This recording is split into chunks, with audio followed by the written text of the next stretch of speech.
neighborhood started with just green area. I moved here in 1995. Right across the street, when I first moved here, they used to grow greens. And I used to love to look out there and see them because they were so pretty, so beautiful. Since I moved here, it has changed drastically. I never would think that I would be going through what I'm going through now. We moved here just because I can have my children, my daughter and them have horses here, just like a little country home, like a little small mini ranch for us. It was just nice. We would come out and sit on the porch. Neighbors would come out, even my friends would come out and have barbecues and just sit there and laugh and talk. But that has ended in 2018 when Blue Star came here. This is an environmental concern that is easy to see, as we showed you off the top, according to the city. Now, these shingles have piled up really over the last 12 months since this recycling plant opened up in late 2017, right up against homes in southern Dallas off South Central Expressway. In December, the city said the recycling plant needed to clean up the runoff into area waterways. The recycling plant thought they had that issue taken care of. But now the city says the concern is air quality as well, and the judge late this afternoon agreed, saying until Blue Star obtains a permit, they cannot do any further recycling.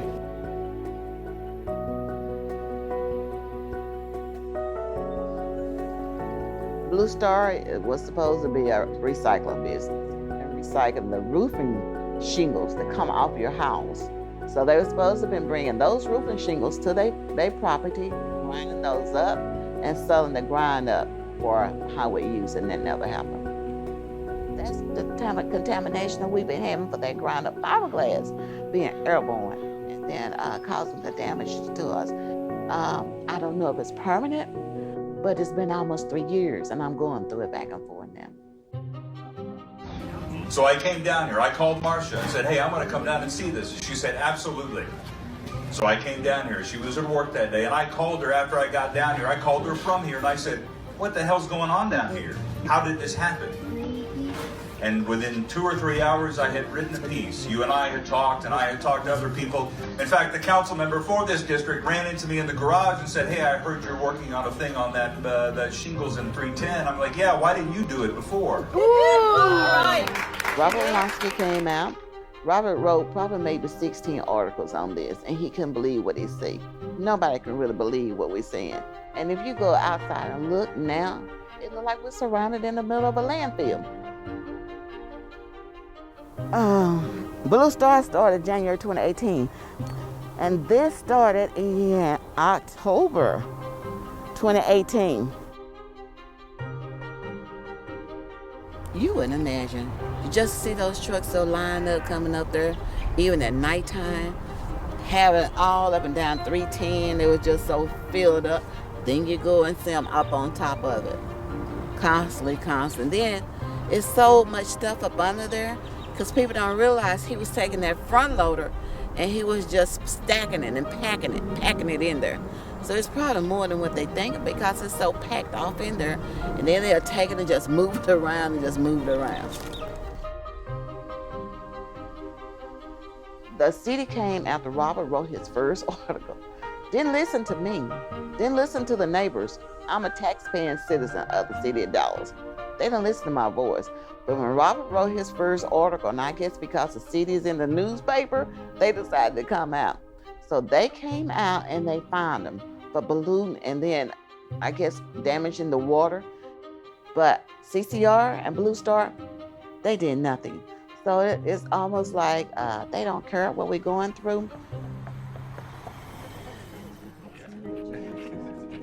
I couldn't believe that voter turnout in like mayoral and council elections is 3%. Like most of this city does not vote. The overwhelming majority does not.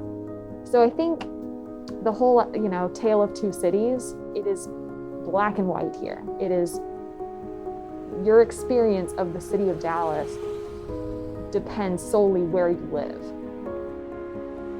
We're up against a city that didn't even want to acknowledge this as a neighborhood. And so when you are fighting to prove just your existence plus some seems like a lot to ask. This is a low income, black and brown community.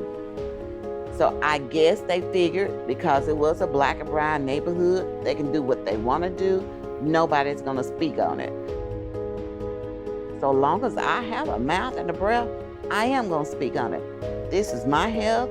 This is my family health. This is my community health. My granddaughter is 12 years old. This has damaged her health. My neighbors have 3 grandchildren over there. That has damaged their health. So anybody out there to listen, to me, would you want your family to go through this?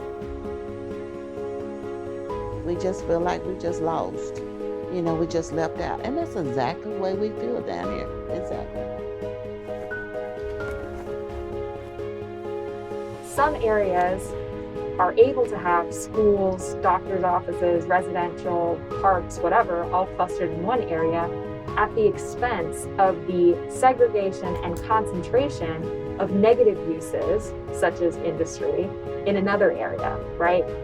And almost always that has to do with the racial demographics and income demographics of those different areas, right? Around those areas, you will see undesirable uses, and it's undesirable uses next to undesirable people. Structural way that environmental racism has permeated cities. City of Dallas should be ashamed of themselves. For this to happen in your city, you should have taken care of this before we even got that far. Take care of your citizens. Take care of your community. They have to learn that we all are one. Fight for the same reason, same people. Treat us all equal the same way. There are more allies joining together. We have a bigger voice than anything. So anybody out there that want to be educated, call your council person. Make sure you write them. Let them know what's going on in your neighborhood and other neighborhoods. I have a lot of supporters, not even in my neighborhood. And I'm so thankful for them. Like I tell them all the time, you don't even know me. You don't know the community. But you feel in your heart to come out here and support us. I don't know how to thank everybody for that. My heart just bleeds and it just hurts so bad because I don't know how to thank them and show them my gratitude, because one voice is not being heard, but a multitude of voices is being heard. So I thank you so much. So my focus and what our main thing that I want to do for this area to be green again. For us to breathe clean air in our area. No pollutants. My pulmonologist said, this is a slow killer. And they stayed watching and waiting on things to happen. I had really been trying to hold back and strain, because just being outside just for a little while, and people just not understanding. It's not only outside, it's coming in the house, it's coming in our filters. And I can see it is a slow killer. It has changed my life. Never would think that my health be changed. I'm 62 years old, and I want to continue living a healthy life that I want to. I never would have think that I have to keep going through this what I'm going through now. None whatsoever.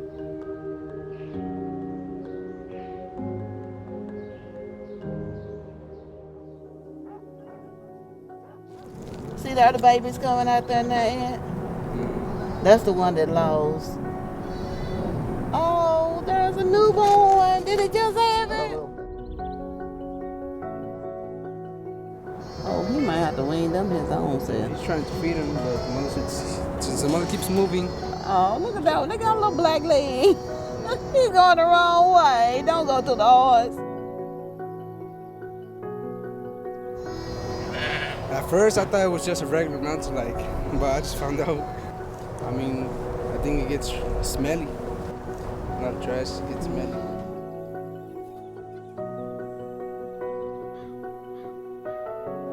If you have industrial zoning, you're going to have industrial land uses, and that's going to concentrate pollution. And the only areas where those conditions are rampant are low-income Black and brown neighborhoods. If we are all connected, and if we are this living city ecosystem, which I think we are, If Shingle Mountain can happen in Miss Jackson's backyard, it could happen in someone else's backyard. And so there were a series of conditions that allowed for this, I think with the biggest overtone being racism. No matter what, the conditions that exist in Southern Dallas just don't exist in North Dallas. So, something has to change down here. Dallas can change if they really want to, but it can't change just for the North Dallas and leave the South out. I could not turn my back on anybody. Those people in that other district, they have lives just like everybody else does. And their lives are important to me because I care about people. Just because they're not in my neighborhood, that doesn't make any difference to me, that they still human.